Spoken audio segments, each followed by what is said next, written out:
할렐루야. 3월 27일 목요일 원포인트 큐티 가운데 오신 여러분들을 주님의 이름으로 환영합니다. 오늘 말씀은 예레미야 14장 1절부터 12절입니다. 가뭄에 대하여 예레미야에게 임한 여호와의 말씀이라. 유다가 슬퍼하며 성문의 무리가 피곤하여 땅 위에서 애통하니 예루살렘의 부르짖음이 위로 오르도다. 귀인들은 자기 사환들을 보내어 물을 얻으려 하였으나 그들이 우물에 갔어도 물을 얻지 못하여 빈 그릇으로 돌아오니 부끄럽고 근심하여 그들의 머리를 가리며 땅에 비가 없어 지면이 갈라지니 밭가는 자가 부끄러워서 그의 머리를 가리는도다. 들의 암사슴은 새끼를 낳아도 풀이 없으므로 내버리며 들 나귀들은 벗은 산 위에 서서 승냥이같이 헐떡이며 풀이 없으므로 눈이 흐려지는도다. 여호와여, 우리의 죄악이 우리에게 대하여 증언할지라도 주는 주의 이름을 위하여 일하소서. 우리의 타락함이 많으니이다. 우리가 주께 범죄하였나이다. 이스라엘의 소망이시여, 고난당한 때의 구원자시 어찌하여 이 땅에서 거류하는 자같이 하룻밤을 유숙하는 나그네같이 하시나이까. 어찌하여 놀란 자 같으시며 구원하지 못하는 용사 같으시니이까. 여호와여, 주는 그래도 우리 가운데 계시고 우리는 주의 이름으로 일컬음을 받는 자이오니 우리를 버리지 마옵소서. 여호와께서 이 백성에 대하여 이와 같이 말씀하시되 그들이 어그러진 길을 사랑하여 그들의 발을 멈추지 아니하므로 여호와께서 그들을 받지 아니하고 이제 그들의 죄를 기억하시고 그 죄를 벌하시리라 하시고 여호와께서 또 내게 이르시되 너는 이 백성을 위하여 복을 구하지 말라. 그들이 금식할지라도 내가 그 부르짖음을 듣지 아니하겠고 번제와 소제를 드릴지라도 내가 그것을 받지 아니할 뿐 아니라 칼과 기근과 전염병으로 내가 그들을 멸하리라. 아멘. 이제 담임 목사님께서 중보하지 말라 하신 이유라는 제목으로 큐티 인도해 주시겠습니다. 할렐루야. 오늘 3월 27일 목요일입니다.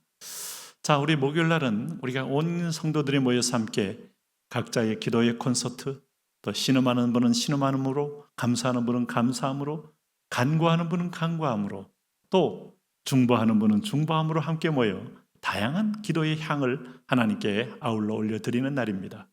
그래서 우리는 기도의 하모니, 기도의 콘서트란 말을 씁니다. 목요일 밤은 그래서 아주 복된 회복의 밤이기도 한 것이죠.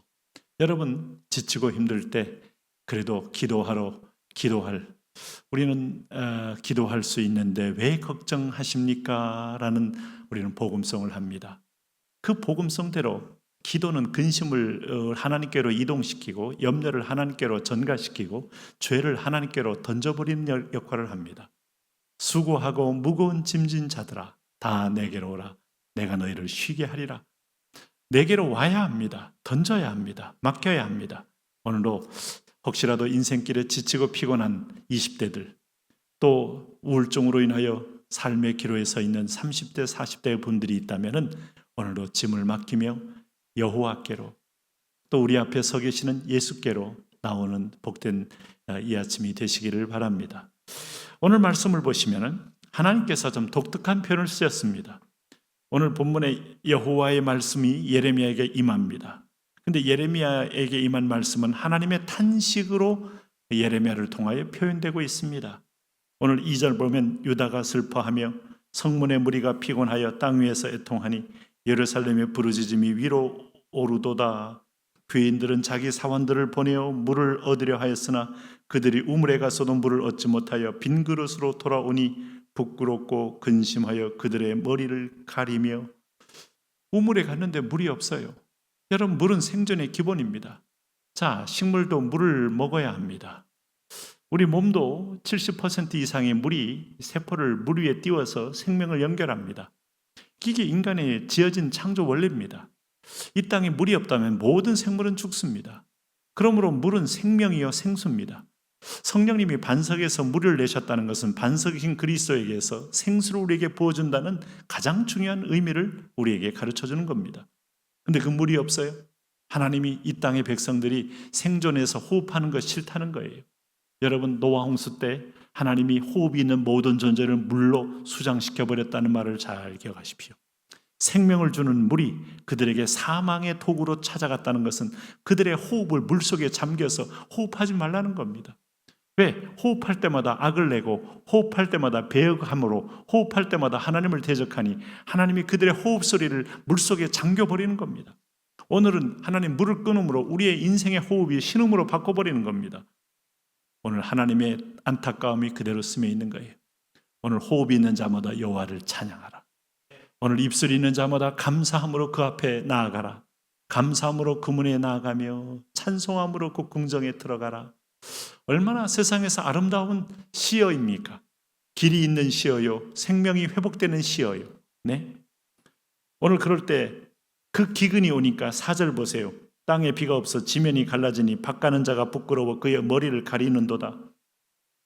비가 없는 밭을 갈아봐야 여러분 밭 고랑고랑 사이에 건조한 흙만 부석부석 나오면서 생명은 다 죽어갑니다. 들의 암사슴은 새끼를 낳아도 풀이 없으므로 내버리며 모든 초목은 말라버려 암사슴이 띠를 먹을 만한 공간이 없습니다. 들나귀들은 벗은 산 위에 서서 승냥이가 절떡이며 물이 없어는 눈이 흐려지는도다. 흐려졌다는 말은 힘이 빠져서 다리가 풀려 쓰러져 죽는다는 거예요. 나중에 보면 물이 없으면 모든 생명체가 사막화된 땅에서 죽어 뼈만 앙상하게 남아있는 죽음의 골짜기로 변한다는 걸 보고 있지 않습니까? 그 사막에 물이 떨어지면 물된 동산같이 스풀이 올라오고 다시 나비가 찾아오고 새들이 오면서 새로운 생명의 동산이 되는 걸 알고 있지 않습니까? 그래서 에스겔서 말씀에 성전 문지방에서 물이 흘러 전 세계를 적시는 겁니다. 이게 교회의 역할이요. 이게 바로 그리스도의 역할인 겁니다. 오늘 그래서 우리가 생명수가 사방으로 흘러 퍼지는 것, 에덴 동산은 4개의 강이 풍족하게 생명을 공급하는 걸 예표하고 있어요. 그런데 그 물이 없다는 것은 하나님이 너희가 살아있어 숨쉬는 소리도 싫다는 거예요. 어떤 때는 사람이요 싫으면요 숨소리도 듣기 싫다 이런 표현을 가끔 쓰는 분이 있는데 여러분 하나님이 우리를 향하여 그런 표현 쓸 때 얼마나 실망이 가득할까요? 오늘 당신의 호흡이 하나님을 향한 새 노래로 터지기를 바랍니다. 감사함으로 찬미함으로 하나님이 박수를 치면서 옳도다. 내가 그러기 위해서 너에게 양식을 주었지, 물을 주었지, 필요를 채웠지 하면서 하나님은 기뻐할 거예요. 이럴 때 이제 예레미야는 중보자로서 중보합니다. 뭐라고 중보합니까? 오늘 8절 보세요. 이스라엘의 소망이시여 고난당한 때의 구원자이시여 어찌하여 이 땅에 거류하는 자같이 하룻밤을 유숙하는 나그네같이 하시나이까? 어찌하여 놀란 자 같으시며 구원하지 못하는 용사 같으시니까? 여호와여 주는 그래도 우리 가운데 계시고 우리는 주의 이름으로 일컫는을 받는 자이오니 우리를 버리지 마옵소서. 예레미야의 기도는 누구보다도 애타는 마음으로 눈물의 선지자다운 기도를 하는 거죠. 그럴 때 하나님이요 이상한 소리 하셔요. 11절에 여호와께서 또 내게 이르시되 너는 이 백성을 위하여 복을 구하지 말라. 복 주기를 원하시는 주님께서 이 백성이 완악함과 완악함, 우둔함과 우둔함, 강팍함과 강팍함 계속 떠나니까 하나님이 기억 한번 내 쓴 잔을 한번 마셔보노라. 내가 태양의 에너지를 막으면 어떻게 살을지를 보아라. 내가 비를 막으면 어떻게 생태계가 유지되는지를 보아라.